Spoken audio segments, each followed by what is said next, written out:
All right, Shawnee, the NFL never sleeps, and neither do we. Round one of the NFL draft was certainly interesting.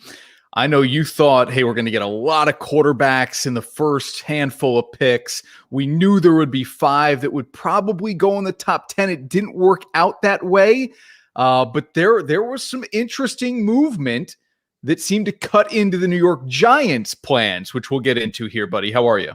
I'm good, man. We've got a lot to talk about for sure. You know, a lot of people after week 1 of this show asked me, why isn't it Bagnardi and Honorado?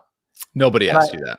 And I, of course, said to them, because then it would be the BO show. And you can't really have that.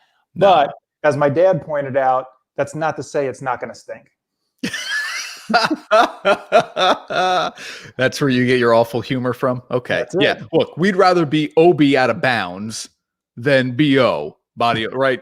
You're right. Either way, it's probably not the best combination. As if you watch this show, occasionally even, you will learn, what are these guys doing even on TV? All right, we've got a lot to get to with the NFL draft, and we're going to highlight the first round, of course, even as we wrap up the entire draft weekend. We'll focus in on the first round. We are going to get you ready for Kentucky Derby. We've got Chad Brown coming up here, and he's got a horse that has a real shot this year. Yeah. Chad does, and maybe his best shot, honestly, out of his 6 horses to be in a Kentucky Derby. We'll talk with Chad Brown from, of course, where, Bags? Mechanicville. That's right. And we're going to make a more apt comparison with what Jacob deGrom is doing, okay? Not to the 1985 Dwight Gooden season, but a different Hall of Fame pitcher, and why this 4-year stretch for deGrom, I think, puts him into Cooperstown. Let's get it going. You're watching Honorado and Bagnardi.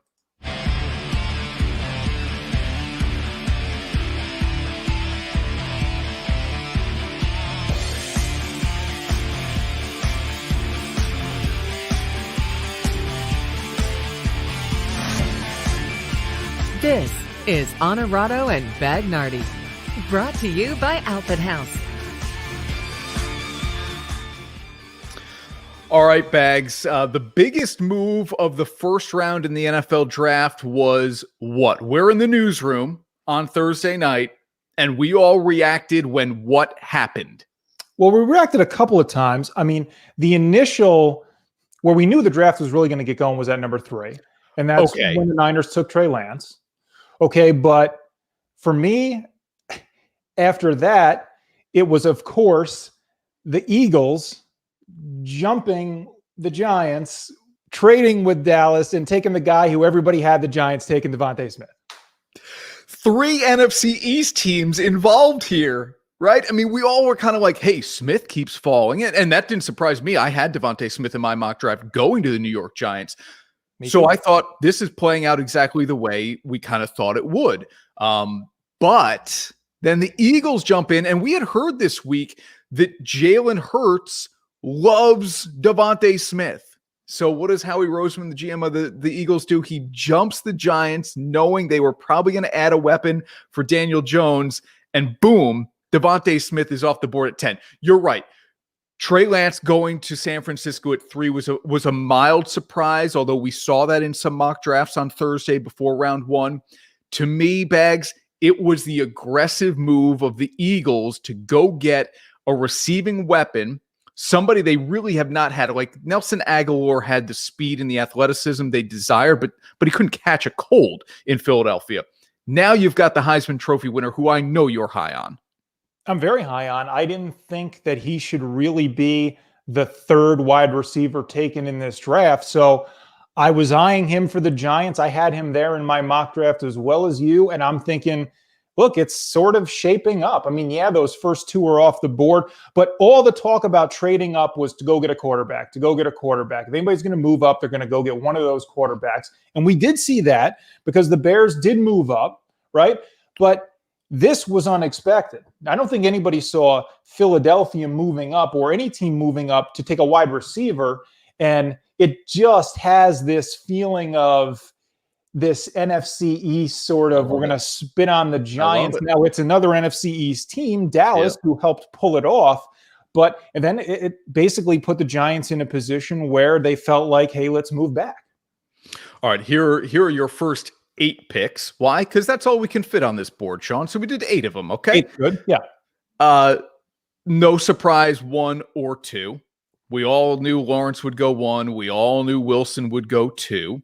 Trey Lance, yes, was a little bit surprised. And did you see the activity on Twitter? The reports that 49ers ownership didn't tell anybody on the coaching staff that they were going to take Trey Lance. Do you believe that Kyle Shanahan, the head coach, didn't know what the Niners were going to do with this pick, be it Lance, Fields, or Jones? I could believe it if we didn't already know who was going to go 1 and who was going to go 2. So the Niners basically had as much time as Jacksonville to figure out what they were going to do with their pick. So yes and no here. I believe it's possible where something like that could happen in the NFL where a coach is just left out of it. I don't think it's possible in this case because we knew who was going 1 and 2. And how do you not talk about that? How do you not check with the head coach? And how do you not have a uniform decision? Even if the coach isn't going to be involved in that, how does he not know what the decision is going to be when, for all intents and purposes, the team should have known well before draft night?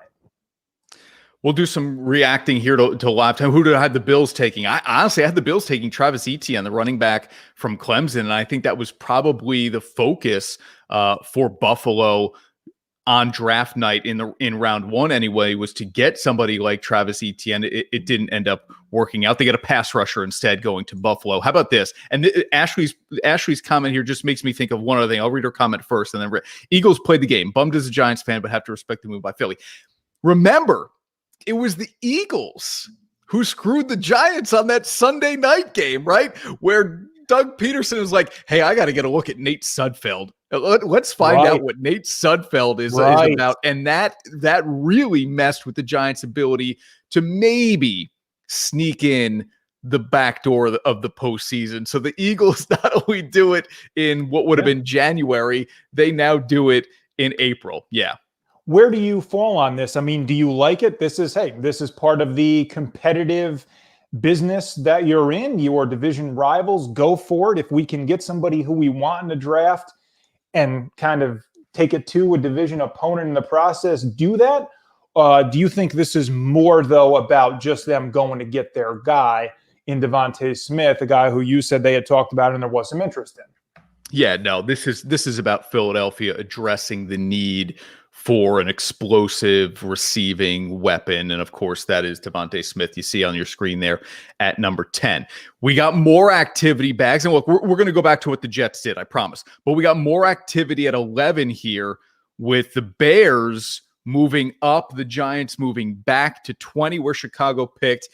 And the Bears get who I think not better than Lawrence, but to me, Justin Fields is the second best quarterback prospect in 2021, and Chicago goes and gets him. And this is a little bit of a lifeline now for the GM and the head coach in Chicago.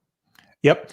I like the Giants here taking the step back after not getting Devonta Smith. He was the guy I had circled. Now, there's certainly stuff they could have done there. And I know Giants fans are a little bit upset with the pick because they feel like the wide receiver they ended up taking is a guy who they could have gotten in the second round maybe or worked to get in a different way.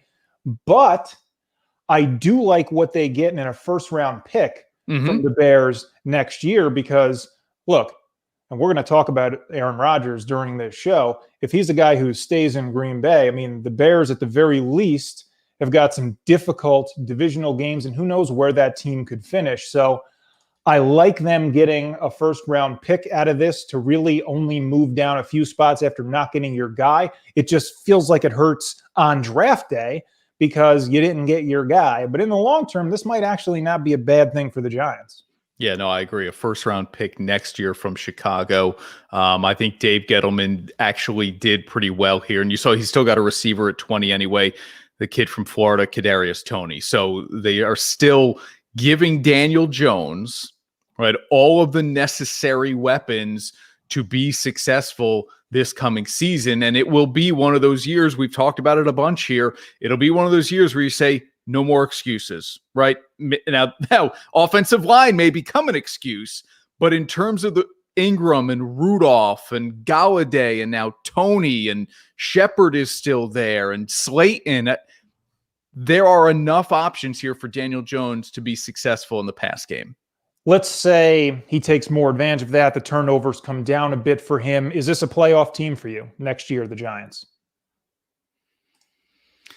I think they still need secondary help, and they still don't have the elite pass rusher I think I'd like to see. That healthy Dak Prescott, Dallas should be the best team in that division. But let's not forget how good Washington's defense is. Yeah, they're very good. Okay. They don't have a name yet, but they do have a defense. And look, Philly, we know there's always going to be tough division games for this Giants team. You'd really I think you'd have to parse it out, really look at the schedule game by game and see how many exactly wins you're going to give them. Because to me, they're in that 8 to 10 range, I'll say, depending on how it goes, maybe even 7 to 10 if you expand it out a little more, which is, of course, right out of the playoffs or right in the playoffs probably. So they're certainly in the hunt. Daniel Jones, the health of Saquon Barkley, of course, is going to be critical for this team.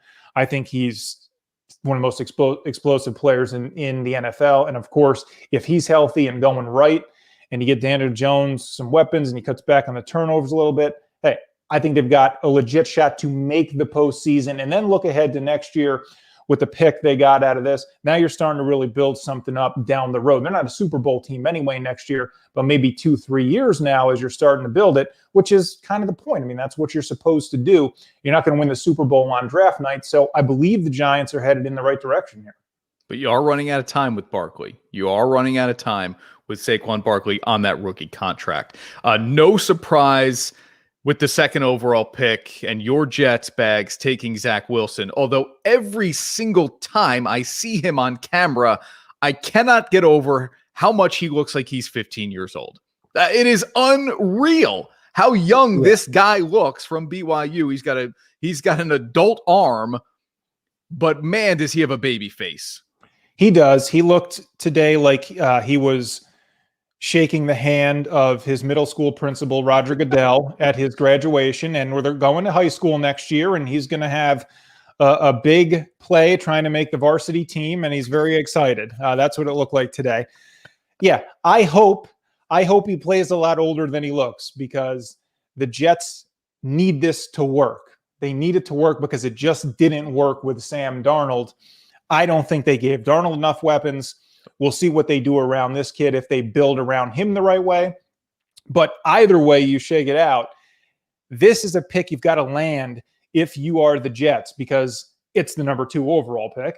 And you decided you're moving away from a young quarterback you drafted not all that long ago. So it's got to work. This can't be one you miss on, because then it's like you missed 2 in a row. You wasted a number 2. I'm scared about the other quarterbacks in this draft who went after him. I'm scared about Mac Jones in New England. I'm scared. I'm scared of how those guys could pan out.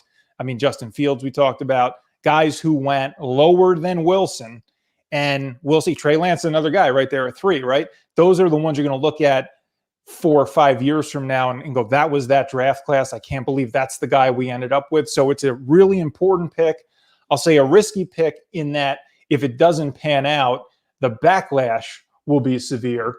But I do have confidence in this kid. I have confidence in this pick, and I hope they give him more than they gave Darnold, and he'll have the chance to be successful. Yeah, I mean, they already are. The signing of Corey Davis in the offseason, a little bit of O-line help on opening night of the draft as well. So I think they're already in the build process here around Zach Wilson.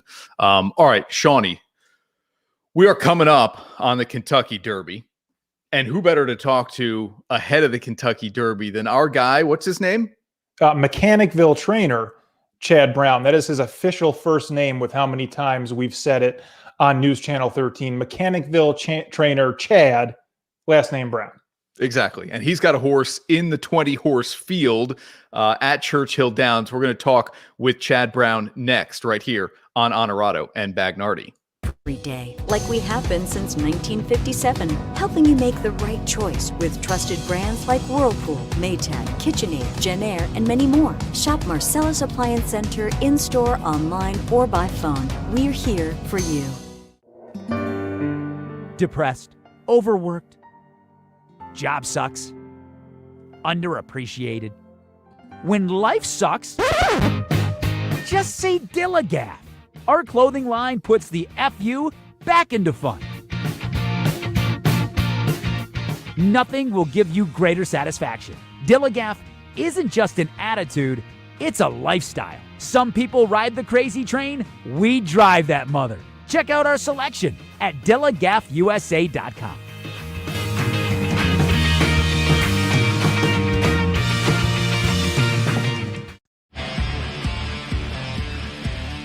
And now, back to Honorado and Bagnardi. Brought to you by Outfit House. All right, Bags, it is Derby weekend, and man, we are so thankful to be joined by Chad Brown here on Honorado and Bagnardi. Chad, thank you for taking time out of what I know is a crazy busy schedule for you. It's good to see you, man, and I'm happy we're bugging you first weekend in May because that means you've got a Derby horse. How are you? That's exactly right. Thanks for having me, guys. How do we feel about highly motivated? I went back and watched the Bluegrass again this morning just to put it back in my brain from a few weeks ago. And, man, those were two really good horses in the stretch just going at one another. How has your horse been training since, Chad? Yeah, he's been training really good. It was a tough race. You know, he nearly got it done there, and he got beat by a really good horse, the Derby favorite. So no disgrace in that. He bounced out of it good. He's been training super. I think he got a lot out of that race. You know, he's only run twice this year, so I think we have him where we need to be to try that 1.25 miles. So, Chad, what has to happen then for him to win? What has to go right during the race? What kind of ride do you need to get to the finish line at number one? Yeah, I think the most important thing is the break. You know, he's got to get out of there, out of the gate, and get a good forward spot. If he breaks with the field, he's got enough natural speed from that 17 post, I think, to cruise up there and then hopefully get over when the turn comes.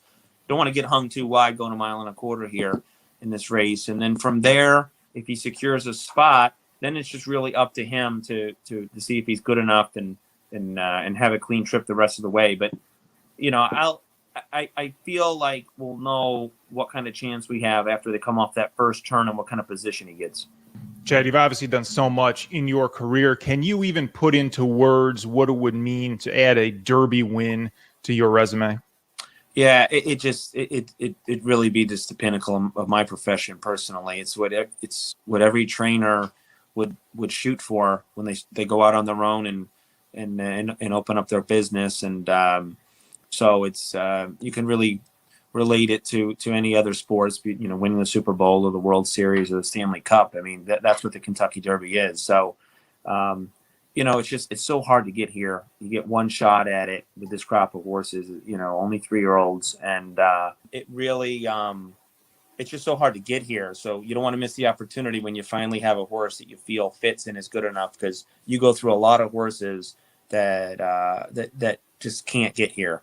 As you're training different crops of horses year to year. So, you know, hopefully we take advantage of this year that we have a good one. All right, Chad, we got a question from a viewer here. Billy Blake wants to know, how does your spot inside Super Sandwich affect the race? Yeah, it's a really good question. I feel that if they both break clean, that the Super Sandwich seems like that he's a little faster than we are, and I'd expect him to probably go out there and clear us and get a good forward spot as well. So, yeah, with these type of races, you hate to have another speed horse necessarily drawn outside of you, but it's such a long run in the first turn. I'd say that horse would get, you know, a good ways ahead of us before the turn came, I think. Chad, last thing before we let you go, where would you rank? This is your 6th Derby horse. How do you feel going into this one compared to years past and the shot you would give highly motivated this year? Yeah, he's honestly really up there. Is one of the best chances we've had. Good Magic was our best chance to date. You know, going in there as the 2-year-old champion. and running into a horse like Justify and running second, you look back and a horse like Good Magic, there's a lot of derbies he would have won if he was just born a different year, and you just have to let it go and turn the page, and that's how it goes. So, but this horse would rank right up there with him in terms of ability and potential in this race when the field's now in front of you. So again, hopefully we have a clean trip and he can get the job done. Happiness is found in simple things. The sun on your face, sharing laughs, at the campground, getting wet, relaxing together, the love of family. There's never been a better time to go outside and play. Alpenhaus Pool Spa Boat and RV, bringing families together and creating memories since 1964. And now, back to Honorado and Bagnardi. Brought to you by Alpenhaus.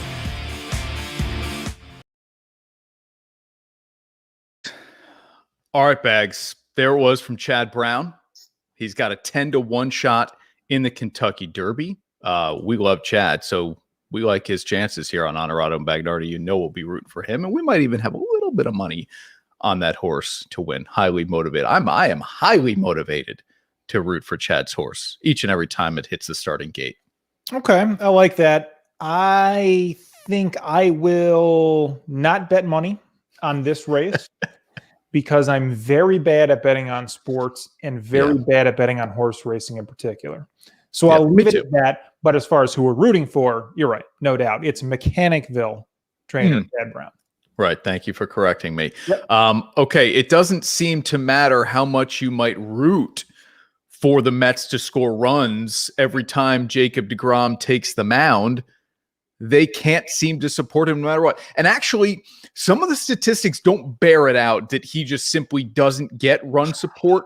Like, it isn't always awful, but it just seems to be so glaring when he goes out there the way he did earlier this week against the Red Sox and he throws 6 innings, 1 run, and the Mets score zippo to help him out. It just amplifies how great he is and how little he seems to win every time he starts. Is that fair? That's fair. Okay. I showed this to you earlier today. I'm going to bring it back. As you know, I have got a friend in the Mets organization who works with their equipment.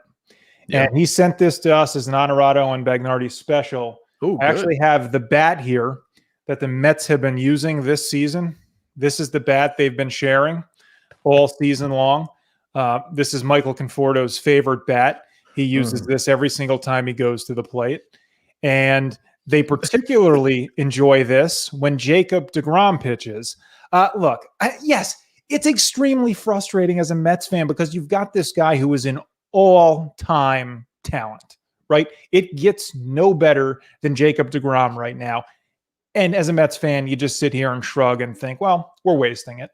We're wasting it.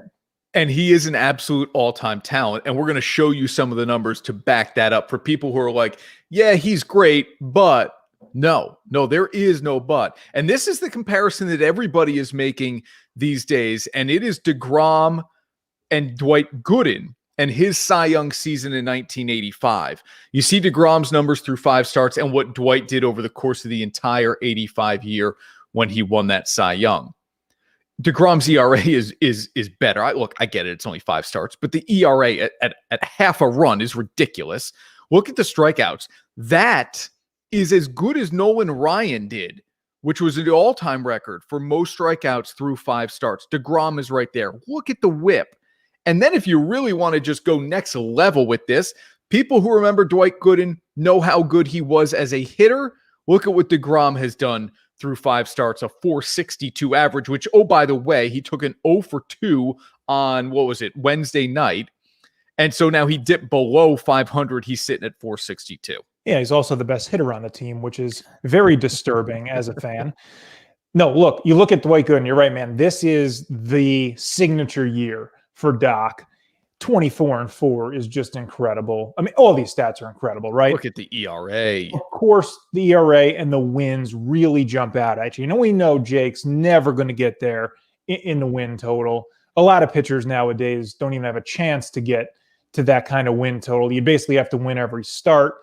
And we know they kind of baby pitchers now anyway. And God forbid they even throw 6 or 7 innings. Please don't go down this road. Let's be positive. Game. All right, you're right. I'm sorry. But no, ultimately, that number right there, that 0.51, that's the thing really jumping out. Because for all the stats you want to throw at in baseball, and most of them are just too much. You can extrapolate too much out of different things.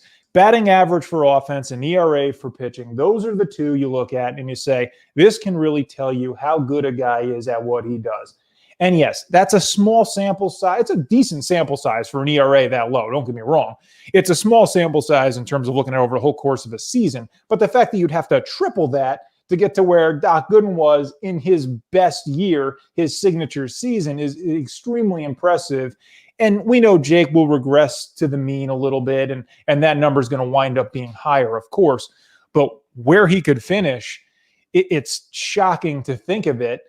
And then you wonder, does it really help us? As a Mets fan, when we waste it too much, Jacob deGrom on his best day, at his very best, like he is right now, gives you a chance to win 1 game a week. Yep. Right? And that's great if you go out there and get that win every single week, and the Mets are maybe getting half of those. So really his overall value to the team, not much until you get to the postseason, because then 1 win a week could mean 2 wins in a playoff series, and that could be the difference of whether or not you advance. But okay, hang on. But don't you hold on to Jacob deGrom with an extreme amount of gratitude? Like, this is our guy. And yeah, it may not be going perfectly with him, but I don't want to see him in another uniform. I'm a fan, and I know you're a fan. I may be more of a fan than you. I may be more emotionally attached to some of my teams than you are. And we'll get into that with Aaron Rodgers before the end of the show. If I'm a Mets fan, I'm not trading Jacob deGrom. And I don't care that I'm not currently winning with him. This is so stupid. As the words come out of my mouth, I realize how idiotic it sounds. Well, I would rather lose with him than win without him. He is that good. And if he remains in a Mets uniform, he's going to go into the Hall of Fame with a New York Mets cap. That means something. It does. And I want that to happen. I want him to finish his career with the Mets. But don't make it sound like you want to do it for him or you want to be successful. No, I'm being selfish as a fan. I want him to finish his career in a Mets uniform if I'm a Mets fan. I get it. I understand all of that, right? And I want him to do that too. My philosophy on it, though, is I look at that and think, if this is a guy who can give us 1 win every 5 games and we take advantage of that only half the time, maybe he helps us 1 out of every 10 games. That in baseball is not enough when you're trying to pile up wins in a 162 game season. Yep. So I look at it from the standpoint of, if I could get a really high level value guy who can hit in the 300s and be out there every single day, contributing, giving me run support, showing up, being a part of every single game. I mean, take it from a Brooklyn Nets fan who doesn't get to see any of his big 3 starter, who gets to see 1 or 2 here and there. You don't get all 3 at once. To be on the team and play every single day, can a guy like that in the long run help you pile up more wins? I think so. And isn't it about getting the wins? I mean, you mean somebody like Francisco Lindor? Here is the comparison bags that people aren't making but should be. And this has been on my mind really since maybe start 1 or 2 of this year, because this is now entering year 4 of deGrom's dominant stretch. Pedro Martinez won 3 Cy Youngs in 4 years. He won his first one in 97 while he was still with Montreal. Then he goes to Boston and he wins 2 more out of 3 years.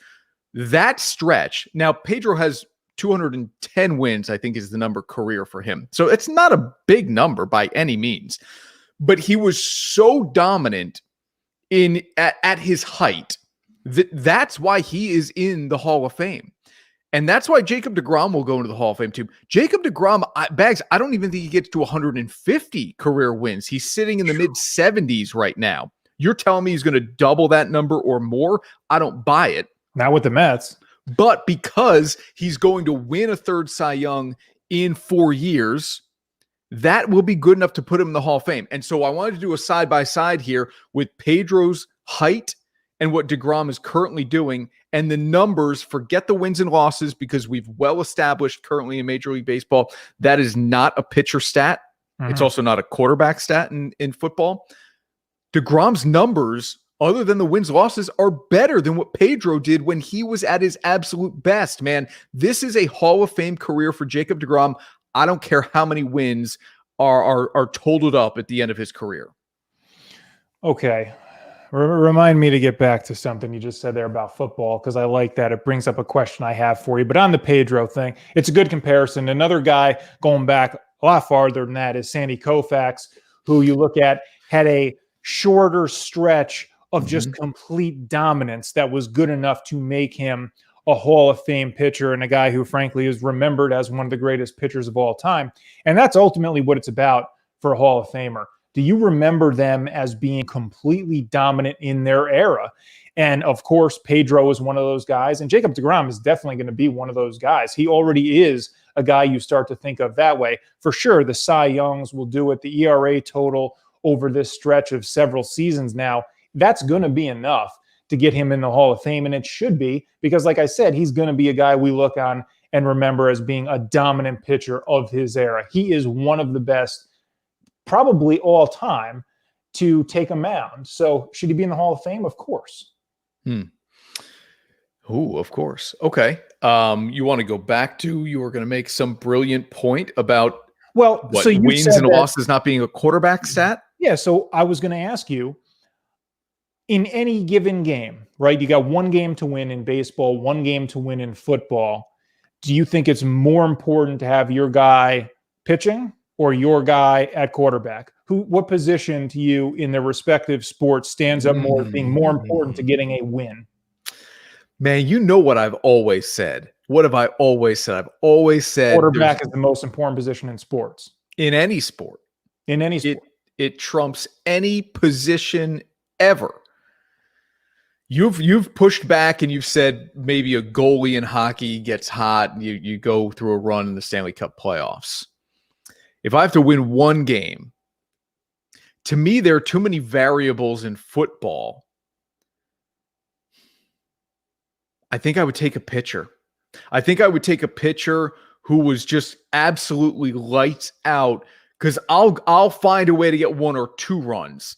Even if I have a great quarterback and my defense isn't very good, what do I have to go get 35 or 38 to win? Yeah. That's asking a lot more. I think I would take the pitcher. There is a correct answer, and for once you actually gave it, because the answer is the starting pitcher, because it's defense versus offense. If you can give a guy who pitches a shutout or near a shutout, who can lock down a team. Now, the quarterback is a more important position in sports because the quarterback plays every single game and the starting pitcher doesn't. But if we're talking about one game to win, you take the defense over the offense, because it's a lot easier to find a way into 1 or 2 runs than it is to have to shut out another high-powered offense or something like that. So yes, the answer is starting pitcher. Congratulations. Oh, good. I'm glad I got that one right.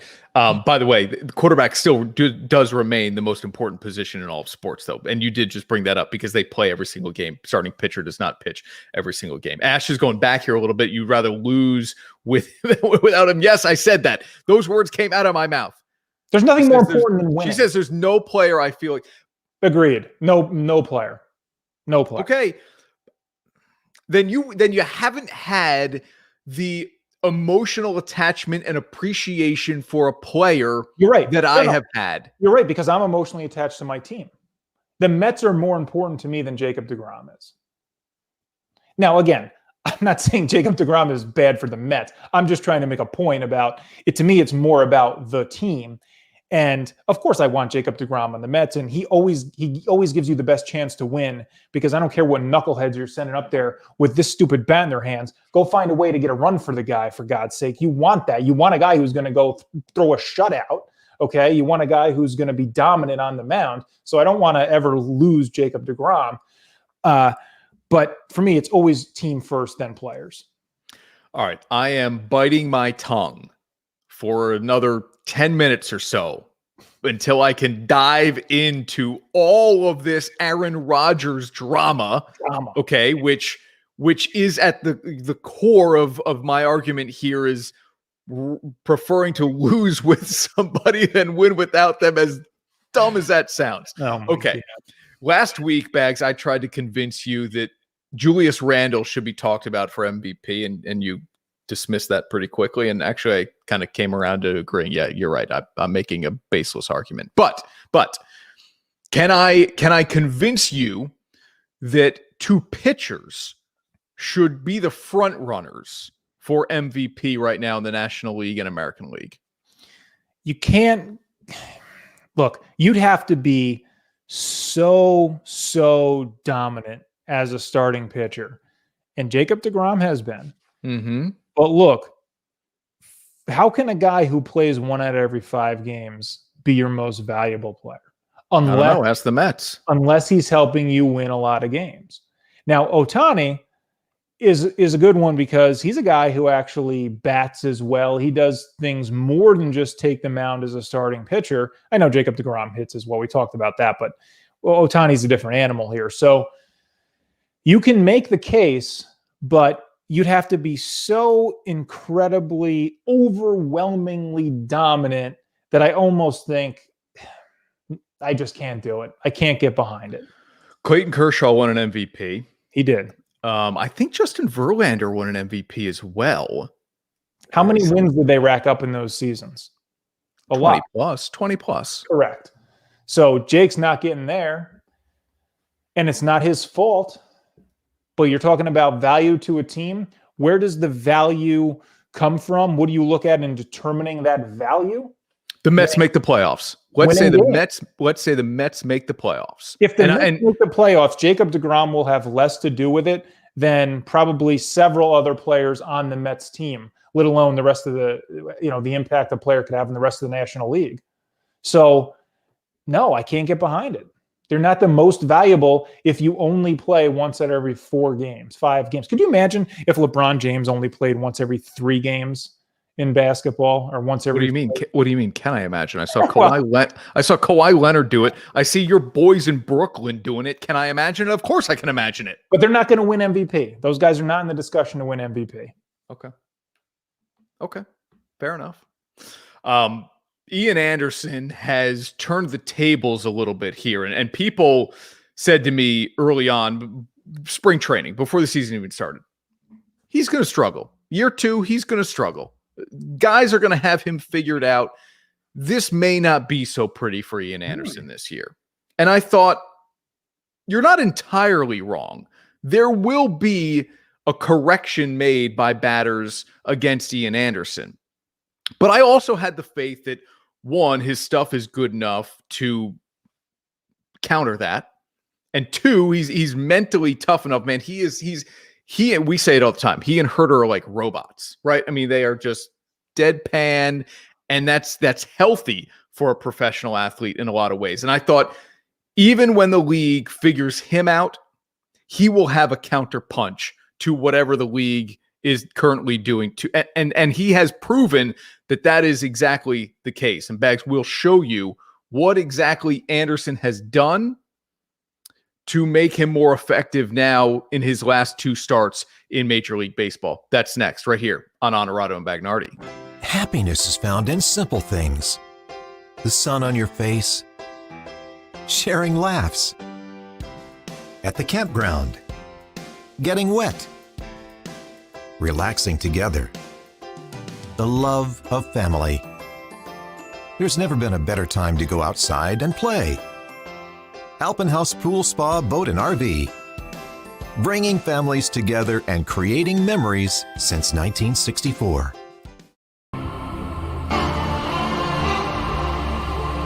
teams, athletes, organizations. We're transforming the custom apparel industry through product and purpose.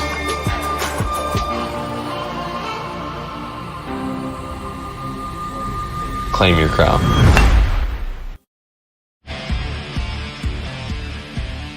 And now, back to Honorado and Bagnardi. Brought to you by Alpin House. All right, Shawnee, our thanks to all of our sponsors here on Honorado and Bagnardi. Yes, brought to you by Alpin House, but plenty of other people who have supported us along the way, and we thank all of them for helping us launch this show on News Channel 13, social platforms, as well as on My 4. All right, the tease, Bags, was that Ian Anderson was refiguring some things out, right? It was a little bit of a slow start to the season for him. Yeah. But I thought his post-game comments were always interesting because he never was like in a panic state. It was always, we're getting there. I kind of feel like I'm figuring it out. And things really seemed to take a turn for him the second to last start ago, okay, in New York, when he pitched in cold weather against the Yankees. And Ian even said it. He goes, I kind of felt a little more at home in the cold weather. These are his last two starts, Bags. I know, okay, 2-0. I just told you not to pay attention to wins and losses, but there it is, 2-0. 0 runs allowed. The ERA has dipped incredibly down to 2.48 now this season. And he struck out 12 guys in 13 innings. So he's right on that, 1K per 9. He was above that last year. But honestly, for starting pitcher, Bags, if he's striking out one guy every 9 innings, man, he's doing his job. No, he's not. Now, one guy every 9, one guy an inning. I'm sorry, one every inning. Yes. I'm sorry. Okay. Yes. Right. Yep. So look, you nailed it on the head with the bounce back, okay? Because as we knew, the league was going to adjust to him. Players were going to adjust. Hitting coaches, scouts, everybody. You can't sneak by anymore, right? There's no sneaking by in the big leagues with all the analytics and the scouting and everything else. So the league was going to adjust. Offenses were going to adjust. The big question was he going to be able to bounce back, adjust to those adjustments? And I think what we've seen in the last 2 games is the answer is yes. Now, look, you hit it. He does love pitching against the Yankees for whatever reason. Maybe it is because he feels more at home. But he's shown that the moment is not going to be too big for him. We saw that in the postseason last year. And now this is another moment in a young career when you start to struggle a little bit and you have to hit adversity for the first time. How do you overcome that? Because good players, even great players, are going to encounter adversity a lot over their career. And there are some who don't even get over it the first time. And then that means they don't get to become a good player or a great player. So this is a milestone of sorts for him and passing another test in his young big league career of adjusting to those adjustments that the league has made. And he's done it, man. And I think it's promising for him, and it's worth getting excited about because what he's doing as a local guy is great. Okay, that's 2 for you. It all in that one breath, you gave us 2 adjusting to the adjustments. Yeah. And before that, I went with refiguring, I think, was the...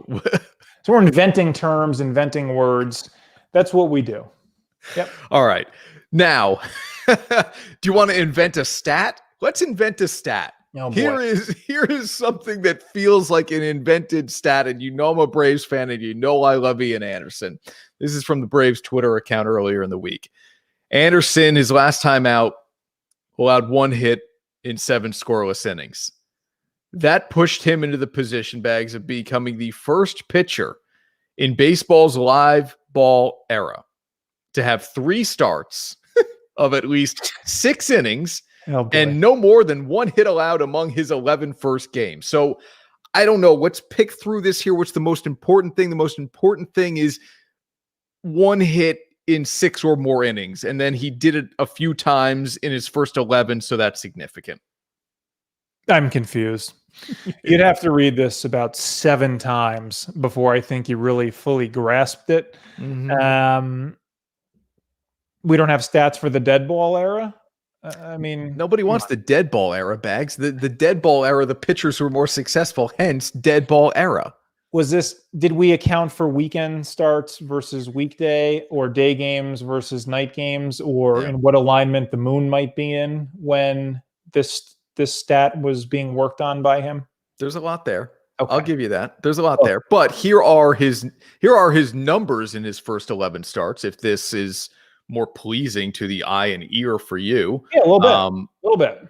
Look at the strikeouts compared to the innings pitched, Bags. Look at the ERA. Look at the hits. The walks are a little higher than you'd like. No doubt. And that was mostly his.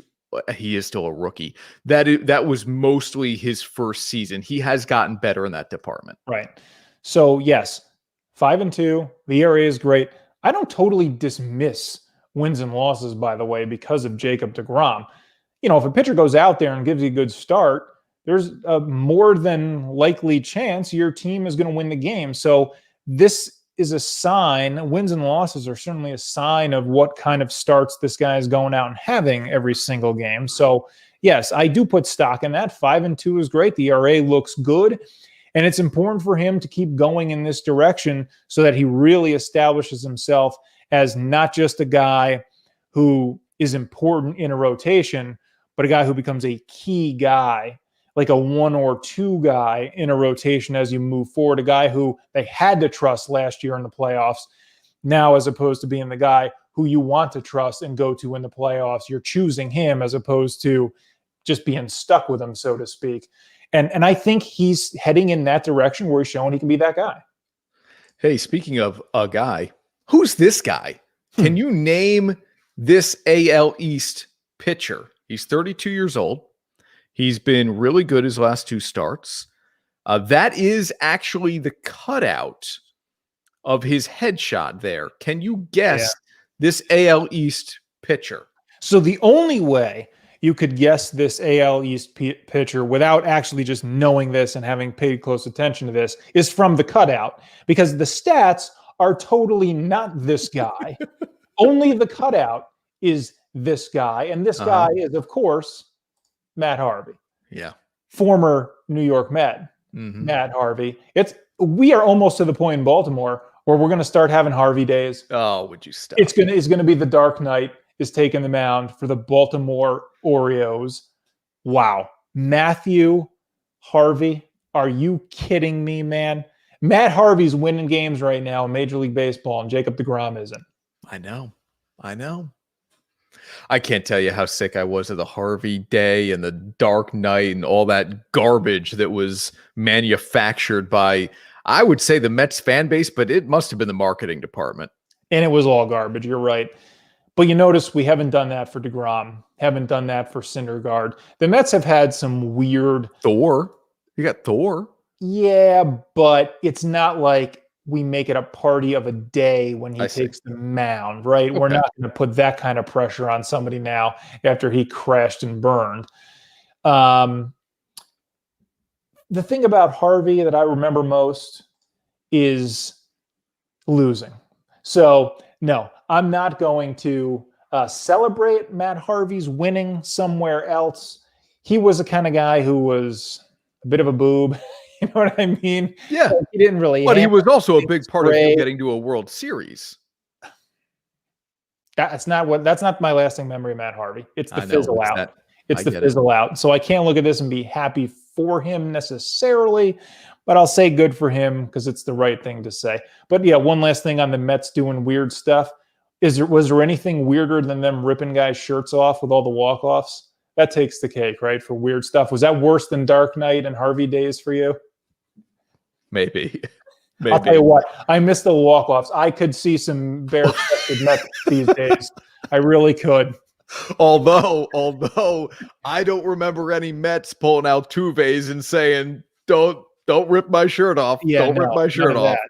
Well, believe me, the Mets offense is Clearly not cheating. I'll just leave Right. it at that. There are no buzzers. Yeah. No. Okay. All right. I've been foaming at the mouth for close to an hour now because I have to address these Aaron Rodgers rumors. And I'm not saying they're unsubstantiated, right? There has to be some truth to them. People like Adam Schefter reporting this stuff. So whatever it is that's coming out of Green Bay, there is a realness to it. However, it's incredibly overblown. And I cannot wait to get into it next here on Honorado and Bagnardi. Nutrition is 80% of a healthy lifestyle. With 4 locations in the 518, Bold has you covered. Delicious? I think that's a yes. It's never been easier or more affordable to eat healthy. Salads with 17 dressings to choose from. Acai bowls with unlimited toppings. Power grain bowls, oatmeals, smoothies, artisan toasts, and Belgian waffles. Live bold 7 days a week. At work, home, or on the go. Dine in, grab and go, pick up or delivery. Live bold, eat bold. I'm Roger Weiland. The favorite player for me in this NFL draft, Devonta Smith. And where's he going? He's going to the rival Philadelphia Eagles and not the New York Giants. And I guess a great move. If you're Philadelphia, right, you move up and make sure that the Giants don't get Devonta Smith. It will be a great pick by the Giants or Waddle. They get no wide receivers, at least in that first round. They'll be fine. Daniel Jones has a lot of weapons to throw the ball to. Saquon Barkley's coming back in the backfield. But boy, Devonta Smith would have been a home run ball. Good for Philadelphia. He's going to do great in Philadelphia. We'll see what the Giants do the rest of the weekend. But a phenomenal pick, phenomenal move by Philadelphia. But boy, what a steal. And if you're the Giants, you're sitting there waiting, and you lose out on the guy that I think they really wanted, Devonta Smith. And now, back to Honorado and Bagnardi. Brought to you by Alpin House. All right, Bags, let's touch on that here quickly. Rodgers' quick take is Giants miss out on Devonta Smith, but we like what they did at 20 with Kadarius Toney at least giving Daniel Jones another weapon. But the Eagles, yeah, again, play a little bit of a spoiler in that NFC East. Minor draft day disappointment because you don't get your guy. You feel like you got one pulled over you a little bit by a division rival. But at the end of the day, long run, I think it looks good. What stole the headlines on Thursday, round 1 of the draft? Was it a pick? It was your boy, A-Rod. So Aaron Rodgers reportedly, Shawnee, is telling people within the Packers organization that he doesn't want to come back. He's done. Not that he doesn't want to. He is not going to come back. That he's done. Let me just say this. From a front office perspective, I'll play poker with you because I'm calling your bluff. Ooh. You don't want to play for us, then you won't play at all. And again, this goes back to my hard-headedness in a lot of ways. Like, I would not be the general manager, and it's Brian Gutekunst. I would not be the general manager who traded away Aaron Rodgers. I would be the general manager who got fired because he held on to Aaron Rodgers for too long. Why? Because I saw the Brett Favre saga play out in real time, where he was with the Vikings and he whipped Green Bay's butt twice his first year in Minnesota and got all the way to an NFC championship game, lost in overtime to New Orleans. And then what did I see? Then I saw the Patriots be too ego-minded, and they let Tom Brady go. And what does Brady do? He goes and wins the Super Bowl. So I'm going to be the general manager who gets fired for not trading Aaron Rodgers when I could maybe get 4 first-round picks and a player. I'm not doing it. No matter what somebody calls me and offers me, I'm not trading the best quarterback to ever play for the Green Bay Packers. I'm not doing it because I'm not going to get burned on the back end. I would rather lose with him than win without him. Here we go again with this ridiculous statement you make. No, you'd rather win with anybody than lose with anybody. Be careful. You don't want to be the GM who hangs on to him. And look, be careful. We're falling in love with old quarterbacks because of what we see Tom Brady doing. We think every quarterback can be this great and at this late in their career. Aaron Rodgers is still really good. He might be the best quarterback in football right now. Might be. But is he going to be that good for an extended period of time, just because we've seen one other guy really do it, and it just happens to be a guy who's still playing now. I don't know. I'll take my chances. Don't be the general manager who passes on a king's ransom for a guy while he still has more than a lot in the tank, when you could be looking to the future of your team. I don't know what they've passed up. We don't know what offers were on the table. I'm just saying, you want to be a certain general manager who's the guy who holds on to him. Just be the one who doesn't hang on to him too long as well. That's what you got to be worried about. If you could have moved him now and gotten a king's ransom in return and set your franchise up for the next 4 to 10 years. What are your thoughts here? To me, a couple of things, aside from me not being willing to move Aaron Rodgers. Let's say he's just dead set, wants to be traded, right? I hear these reports come out on round 1 draft night, and I think 2 things. One, Rodgers is saying, I'm ticked. I don't have a contract extension. I don't have security beyond the 2021 season. You better go get me some help tonight. Right, in round 1, you better go get me some help. What do the Packers do? They draft a defensive back, which they needed desperately. If you watch that NFC Championship game, Kevin King got toasted all over the field. Okay, that's one tactic of Aaron Rodgers. Maybe go get me some help. But I think it's also, I'm going to steal the spotlight when everybody around sports is watching the NFL draft. And I'm going to make it very known that I am unhappy with the way things are being handled in Green Bay. We've talked about a contract extension. I still don't have it. So what are we doing here, guys? Yeah. And I'm going to choose a large say. This isn't just any other Tuesday or Wednesday. This was a Thursday night when everybody was locked into pre-draft coverage, and the word gets out of Green Bay, right? Yeah, it gets leaked out that Aaron Rodgers is not happy. And to Schefter, to the guy who is front and center in that draft coverage.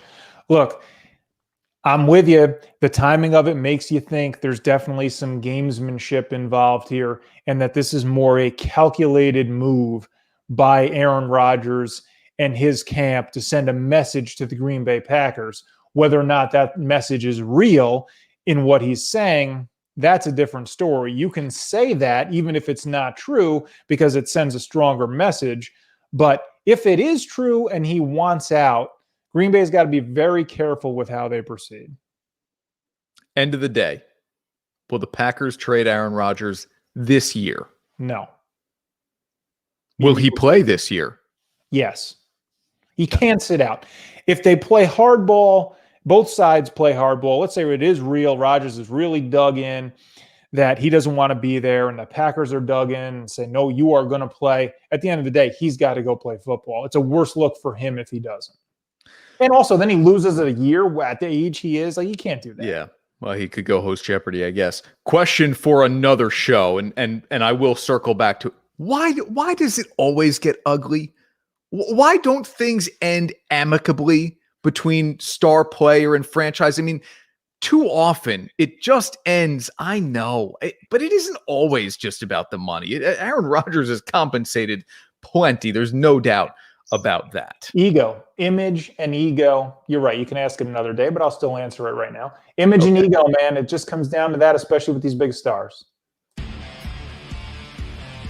We appreciate you watching Honorado and Bagnardi on My 4. We're on the News Channel 13 social platforms as well each and every week. Yeah, we'll circle back to the Aaron Rodgers topic. Thanks for hanging out, everybody. We'll see you next week.